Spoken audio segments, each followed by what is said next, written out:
वंदे मातरम के किन छंदों को राष्ट्रीय गीत के तौर पर अपनाया जाए, ये फैसला सर रविंद्रनाथ टैगोर और सुभाष चंद्र बोस जी जैसे नेताओं के परामर्श के बाद हुआ।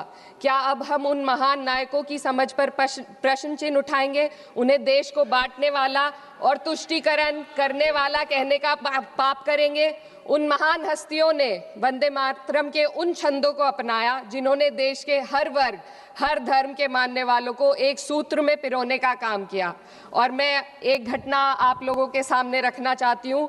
वर्ष 1998 में उत्तर प्रदेश सरकार के मंत्री रविंदर शुक्ला जी ने स्कूलों में राष्ट्रीय गीत को गाना अनिवार्य कर दिया था, लेकिन तब के तत्कालीन प्रधानमंत्री अटल बिहारी वाजपेयी जी ने, जो उस समय लखनऊ के दौरे पर थे, उत्तर प्रदेश सरकार के इस फैसले पर नाराजगी जताई और यूपी सरकार ने राष्ट्रगीत को अनिवार्य करने वाले मंत्री को बर्खास्त कर दिया था।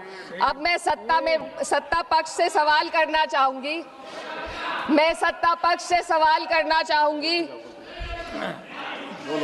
बोलने दीजिए।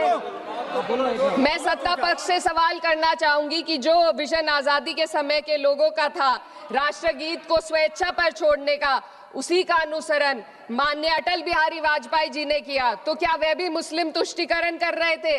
जी नहीं, अटल बिहारी वाजपेयी जी राजधर्म निभा रहे थे।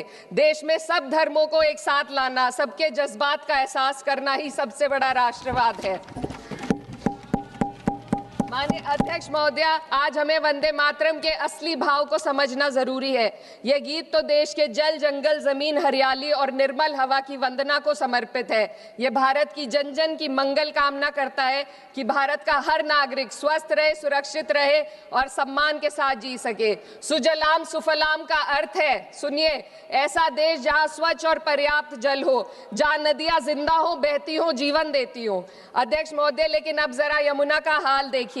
दिल्ली प्रदूषण नियंत्रण समिति की 2025 की रिपोर्ट बताती है कि यमुना के कई हिस्सों में बीओडी स्तर 127 mg पर लीटर है तक पहुंच चुका है, जबकि किसी जीवित नदी के लिए ये 3 mg पर लीटर से कम होना चाहिए। ये सिर्फ नदी का संकट नहीं है, ये किसान का संकट है। नमामि गंगे के नाम पर हजारों करोड़ रुपए खर्च हो गए, लेकिन सच्चाई ये है कि आज भी गंगा और यमुना के किनारे किसान मजबूरी में उसी जहरीली पानी से खेती कर रहा है। वही जहर अनाज में उतरता है और वही जहर किसान की जिंदगी को धीरे धीरे खत्म कर देता है। अध्यक्ष महोदय, जब पानी जहर हो जाएगा तो सुजलाम कैसे होगा? जब किसान बर्बाद होगा तो सुफलाम कैसे होगा?